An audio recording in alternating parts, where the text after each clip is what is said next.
The name of the company is Building Your Yeah, Legacy. as y'all know, I talk to BYL my Realty. friends on a And it's regular basis. exactly what it Today I'm says. talking real Real estate estate is the with my foundation of homeboy building your Rondell. legacy. Everyone needs somewhere to Ron live. is an Everyone needs entrepreneur, somewhere to man. live. It's This guy thoughts. owns Now, beauty salons, either you're going to rent barbershops, and pay the and now mortgage he's opening up for someone his else real to estate build their company. legacy, or you're going to have your own property and pay your mortgage Build Your and continue Legacy your is family's the legacy. name. Building Your But Legacy. this is the most Man, important thing. this dude is When great, I man. started real He estate, taught me a lot in this the game. vast majority And of I my want to family, bring outside of one every person, experience was a I renter had 28 to you years ago. guys. One person. Today, almost nobody in my family is renters. Wow. I gotta start somewhere. Mike, man, how you feel about this, man? Our brother, I feel great, our man. brother opened up This real is- estate. I mean, not just this is a brokerage. No pun intended, but it's phenomenal. Yes, it is. It's phenomenal. It's phenomenal. How do you feel about this being open? Build It your legacy. feels very surreal. I think this is going to be something much bigger than just like me, much bigger than him. This is going to be something that's going to impact just like generations, going to impact the community. We're going to be giving back. I think it's going to really open up new doors. So to say, yeah, I think we're really going to be able to help a lot of people through like being able to be homeowners. And Be hamstrung in nowhere. giving back to me, I want to do like community service events. Like I want us to be involved in the community. I want us to be like, okay, Absolutely. so like giving back to. What started you in real estate, man? Period. Like what started you in real estate? Because we've been friends forever, man, and that's what I hear from you. Right. We talk about you talk about real estate because I really don't know too much about it. I mean, I own things, but I don't know too much in depth like you do. So what started you off in the real estate business? Well, I'm gonna give you the backdrop, and maybe you edit this out, maybe you keep it, whatever. So historically speaking, most of the people growing up in the inner city is renters, right? And we were renters. I was like a third, fourth generation renter in the city. You heard the term slumlord and that sort of thing. Yeah. So ironically, my family has already rented from quote unquote slumlord. Okay. So here I am, a young man, standing in the city of Camden, and individuals outside of the city is the landlords. And that right there caught my attention early on when I was young, maybe about 10, 11, or 12. I moved to Camden when I was 13. When I was 12. So about 13 years old, 14 years old, I got interested in it. When I got married, me and my wife had an apartment out in Lindenwold. We got married in Vegas. Okay.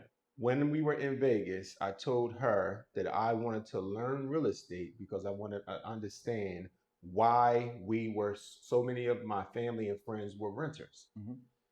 And she didn't know what that meant. I didn't even know what that meant. When we returned home from Vegas, there was a Wycott Real Estate School pamphlet or card in my mailbox. Okay. So it's just like it was kind of like the universe was like bringing everything together. Yeah. I signed up that week. I got married in 1998, so I signed up that week. I signed up for real estate school and just started the journey there. It took a little while because I had to do it part-time. I was working full-time at the barbershop, etc. And once I obtained my license, my objective then was to learn the real estate aspects inside and out. At that time, they had a terminology. Now the real estate license, that's what you're talking about, right? That's when I got my real estate license. So you were back then. a realtor then? Yeah, at the time I was a realtor. Yes. Okay. So I got my real estate license. I didn't get my real estate license through Wycott. I got my real estate license through Don Haven Real Estate School, which was in Cherry Hill at that time. Okay. My first job was at Prudential Fox and Roach. It was actually called Fox and Roach at the time, which was on Blackwood Clementon Road. Okay. Which is how I moved the salon out to this area because I had no familiarity with that area, but that's where my real estate office was. So for the first 2-3 years, I juggled going back and forth to the city and also doing real estate there. And that's how I learned. My mentor, Deidre Hines, who was an experienced realtor, took me under her wing in an office of almost 80 realtors. Wow. And she showed me the ins and outs. At that time, they had a terminology in real estate called low doc, meaning low docs, meaning that you didn't have to have a whole lot of specific documentation to get qualified. Really? Yes, you didn't have to have W-2s and your credit history. Even if you had bad credit, they would use light bills if you were consistent on that and that sort of thing to validate your credit in order to get you in there. So it was a good time for me because a lot of people that I worked with wasn't individuals that were properly paying their taxes. They didn't really know how. Credit really wasn't something that we really followed, particularly in the city. It's something that hasn't been taught to us. So all these things kind of came together. Before I knew it, I was selling individuals houses inside the shop that were third, fourth generation renters like myself. Okay. We moved from an apartment to a 1 acre property and fireplace, jungle gym for my daughters and that sort of thing. So you see the transition. It was from here all the way to here. Yeah. But this is the most important thing. When I started real estate, the vast majority of my family, outside of one person, was a homeowner 28 years ago. One person. Today, almost nobody in my family is renters. Wow. Everybody's a homeowner. Wow. Or an expiring homeowner. And yes. I mean, us being friends, man, I do know that even if they purchased a home from you or they actually purchased a home outside of you, it all stems from you. Yeah. Because the inspiration you have. Yeah. So you mentioned the barbershops, beauty salons, and this is where you started, right? This is where you started. So the transition, like from the barbershop to the barbershops and beauty salons, how much of that inspired this journey? How much of that inspired this journey? It inspired it somewhat. So I've been owning the salons now for 24 years. 24 years I've been in small business. Yes. Real estate is essentially small business too, but it can be big business as well. The inspiration for me is every individual that comes through the salon and in the barbershop should be potential homeowners because homeownership is a prerequisite to building generational wealth. It just is what it is. Yes. And you touch on that, the fact that I've sold a lot of houses, but I've probably given more advice to more houses that have been purchased without me. Yeah, that's what I'm saying. Like, so which my wife said that's over now. She said we got the real estate brokerage. I can't do that no more. They can still do it. They still have the power to do it. I don't recommend them to do it. And even myself, you know what I mean? I'm gonna hold myself accountable to that too. Yeah. I don't recommend that I do any purchases into any land or anything without consulting with my brother. Got you. You know what I mean? Got you. So with that being said, man, what do you think? What do you think is the primary goal of this brokerage, man? This so it's a couple different dynamics to this brokerage. First things first. The name of the company is Building Your Legacy, BYL Realty. And it's exactly what it says. Real estate is the foundation of building your legacy. Everyone needs somewhere to live. Everyone needs somewhere to live. It's thoughtless. Now, either you're going to rent and pay the mortgage for someone else to build their legacy, or you're going to have your own property and pay your mortgage and build you and your family's legacy. You know what? There's only those two things. Let me tell you this. When I had the pleasure of coming here opening day, right, and interviewing your daughter, which I've known since she was, infant. Yeah. So she explained equity, like when she was renting, she was giving her money to the landlord. Right. And she said that now that she owns, it's like she's putting it in the bank. Absolutely. So it's like, I'm like, damn, man. First of all, I was blown away by me talking to the kid that I knew that is amazing. Now she's a woman. Yeah. But then I was like, damn, you know what? That's a hell of an analogy. Absolutely. And she also said that she's able to speak the youth language to, to younger people who have secured a certain amount of income. Right. And show them the way. How they can, get into owning. Owning a piece of land. That's so exactly continue. So the funny thing about that is, historically speaking, home ownership was always something, and land ownership that was always pushed on our community in particular as a way to build generational wealth. That was 40s, 50s, 60s, and somewhere between the 70s and up until maybe 90s, it kind of got lost. But now it's coming back where individuals will start taking ownership. It's a true story. With both my daughters, I told them that once they got out of college, they had 2 years to rent. Okay, where you wanted to rent. Andrea wanted an apartment over in Philly. She had a big, beautiful apartment overlooking the downtown Philly. It was gorgeous, but she was paying a lot of money, her and her boyfriend at the time. And Jayla was renting. She was in Atlanta because that's where she went to school at. But I said, you have 2 years. After those 2 years, you're purchasing the property.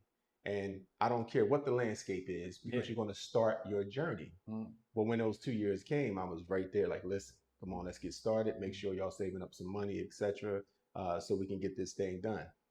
I sold Andrea her house 2 years and I think 2 years and 5 months ago. That house now, when I looked at the value of it, in just 2 years, has about $150,000 in equity. It's a beautiful thing. Who saves up that type of money?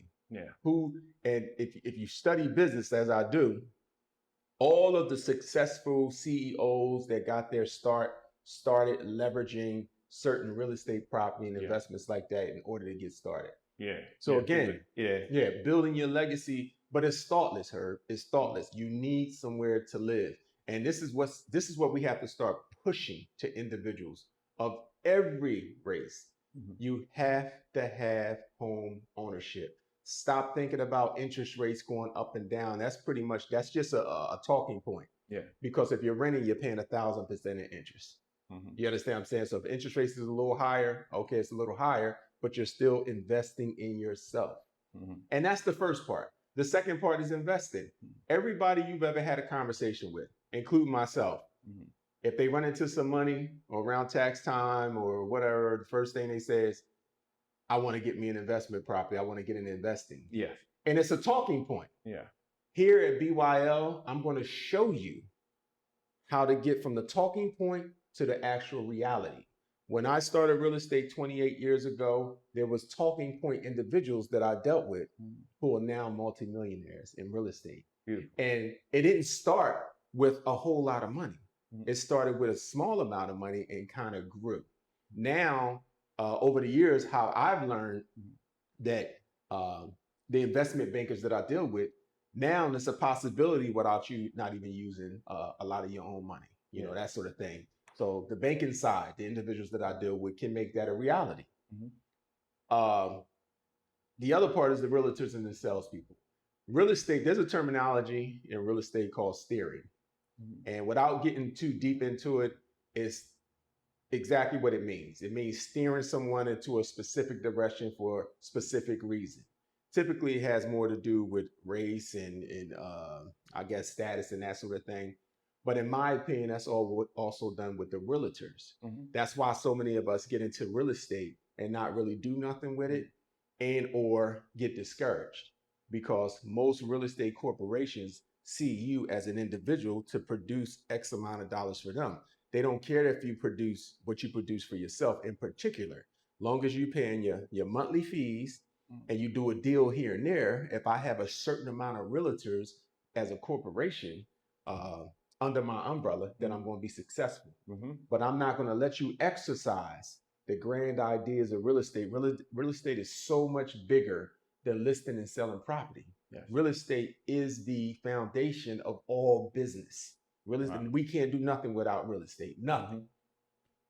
So I'm here to cultivate that. Yeah. I have a young lady who just joined, and I just signed her up, one of my realtors, and she has big ideas, and I want to see those ideas come to fruition. Beautiful. So we're going to sit there and we're going to map out a plan of how we get from the idea of what you want to do to right here. Obviously, I can't talk about the idea. So you're not only, you're not only servicing the community, you're actually bringing up and making other people's ideas materialize. Other people in particular, real estate agents and people that's in the banking and financing industry, which is also part of us. Now, That's a beautiful thing. That is the objective. The objective is to take an individual that wants to see real estate from a different angle, and not be discouraged.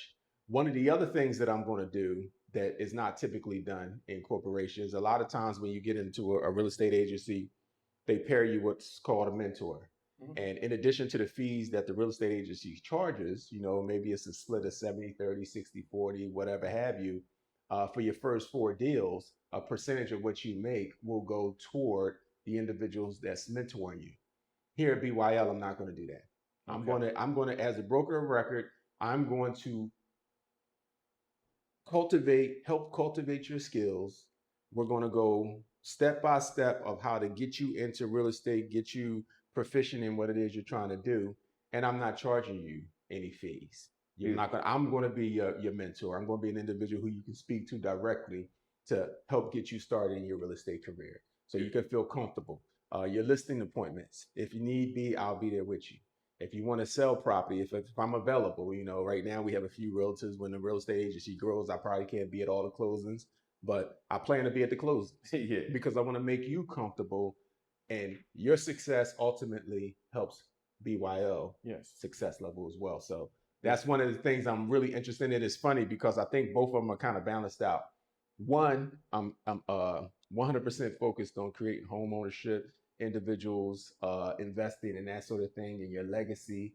And the other one is taking realtors who really looked at this profession as something that they really wanted to get into and something they want to be successful at, that kind of got discouraged, to bring them back to that passion and see if we can do that together. That's one of the things that I'm passionate about. Yep. Beautiful, man. Yeah. So, community. Yeah. Of course, our roots. Well, you were born in Philadelphia. Yes. You rep Camden, New Jersey. Yeah. Of course. That's where I grew up at. Definitely rep Camden, New Jersey. You and I come from Camden, New Jersey. I was born in Camden, New Jersey. You community man. Absolutely. And been mentoring now for over 28 years. Yep. You love the community loves you. And I'm just so pleased to see where we are today, right? As individuals and as brothers. Right. You know what I mean? Right.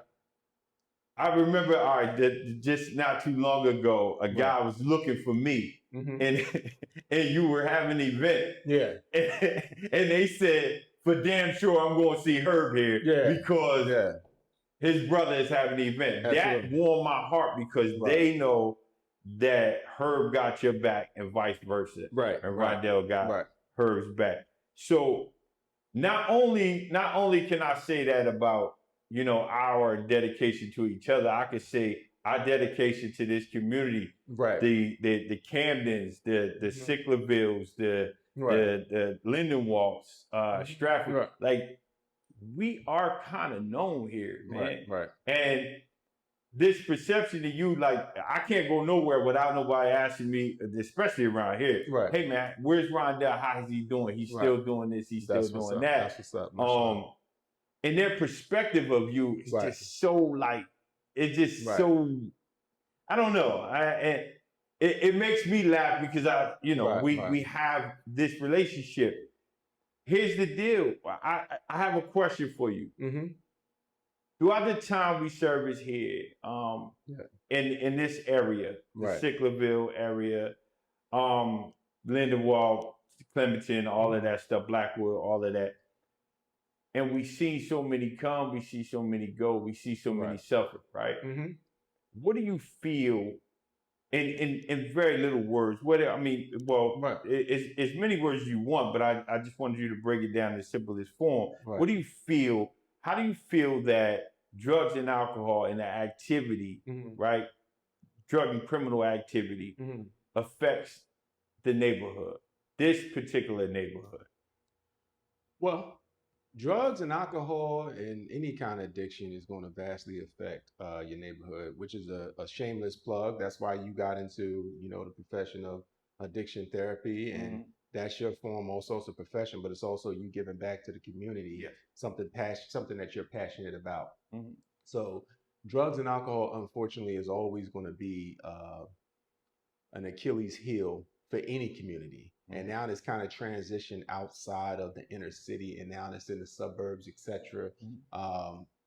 Actually, my salon being in the suburbs, I believe I've come more in contact with individuals, particularly young people who were addicted to drugs and alcohol, and some unfortunately who succumbed to that type of addiction and actually passed away. Some of them was, real good young men and young women that came to my shop. So it's really sad to see. I think that you can address certain things holistically. I think if an individual, so case in point, we grew up in an environment where the environment was stressful, although sometimes we didn't understand the stress. And the environment created an atmosphere of individuals needing some type of escape. Yeah. Whether it be alcohol, whether it be drugs, whether it be sex, whether it be marijuana at this point, you wanted to escape a reality that you did not think was that good. Here's the thing, and this is something that I recognize now that I'm older that I didn't recognize then. I have friends, a few friends, who had good structure, but we all lived in the city. Yes. And I'm not going to bring up their names, and those a couple of the individuals, there's two in particular that we all hung out with. Yeah. So if it was 15 of us, 2 of them had proper structure. Yeah. Guess what? Their family owned their property. We would go there and hang out. The house was nicer. The structure of home ownership created a mindset that kind of festered into the family. So yes, you're talking about the support aspect of things, and this is what your daughter expounded on when I interviewed her. Yeah. She actually talked about the holistic aspect of home ownership, the holistic aspect of a human being and their family, and how it needs to be addressed in order to secure and maintain property. Absolutely. So, because I talked to her about how I didn't know how to change the filters, and they ended up damn near having me replace the whole unit.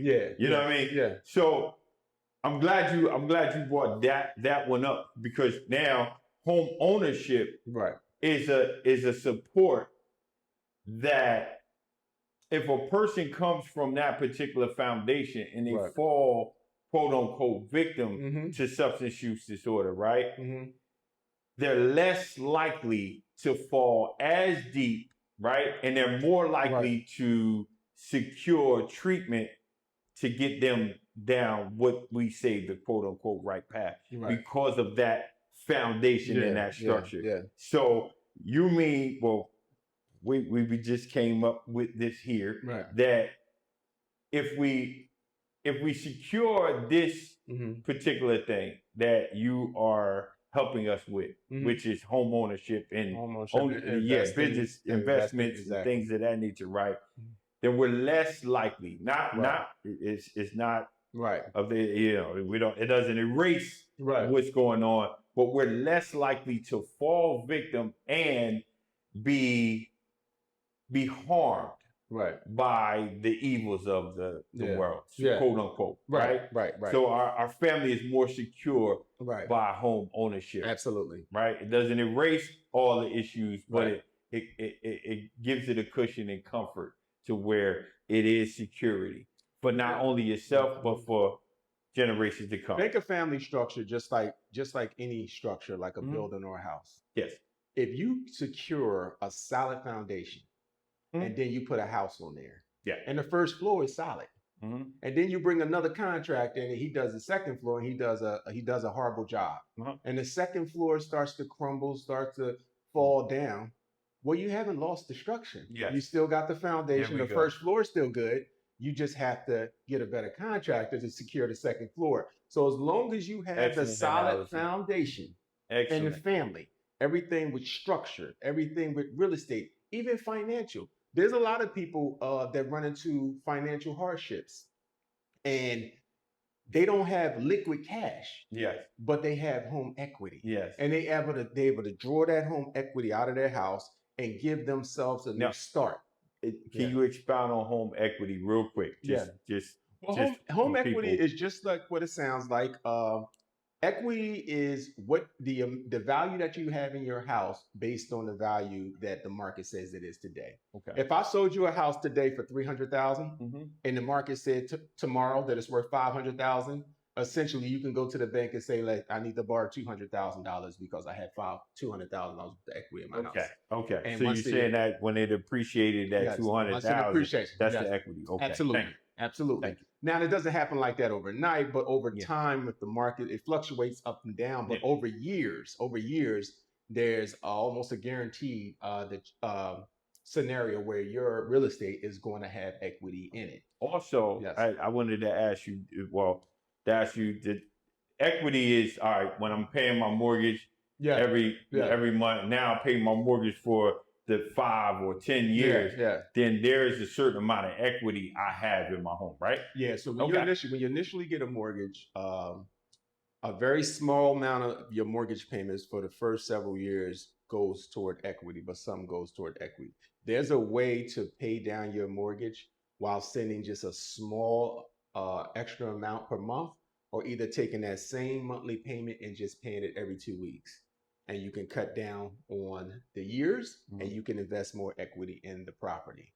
Most individuals, statistics say most people stay in a house somewhere around 7 years before they either move or sell it, that sort of thing. Most of us don't keep mortgages for 30 years plus. Yes. We typically move to other houses, get bigger houses, and that sort of thing. But here's the other part of that equation. The equity can also help you start your investment portfolio. Yes, sir. And this is how millionaires and billionaires build their empires. They don't go in their pocket and write a check for $1 billion. That's how you make a purchase. But that's a bigger scale, but you can do it on a smaller scale. I know. I understand. You say you want that. to purchase a couple of rental properties, that sort of thing. You got $200,000 in your house. You don't want to take the equity out. Then we go in and get us a line of credit. And we take that line of credit and we use that to purchase the property. Yes. Then we bring in an investment banking individuals that I deal with, and we get the money to rehab. Now that has to be structured. Someone has to, cultivate, kind of get you from point A to point B. But that's the next phase, because if you're already a homeowner like yourself and you're looking to get into some investments and secure some legacy for your family, that sort of thing, we're trying to do that as well. But what I'm not going to do, and again, this is the steering part, I'm not just going to relegate that kind of investment to you. Yes. I'm going to show you, if you want, the apartment building aspect, the strip mall aspect. Yes. Because over the years, I've been involved in several commercial deals and that sort of thing. Plenty of commercial deals, actually. So, that's something that I would like to.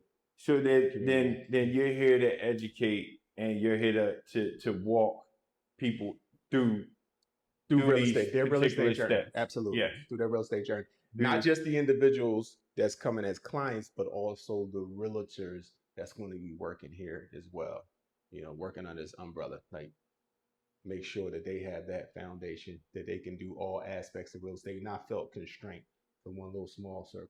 Yeah. Wonderful. Yeah, that's the goal. I want to thank you for having this sit down with me, man. I know you busy dude, man. Right. So, even though we friends, I don't take that. You know what I mean? Yes, sir. I respect, your time, bro. And man, I'm so proud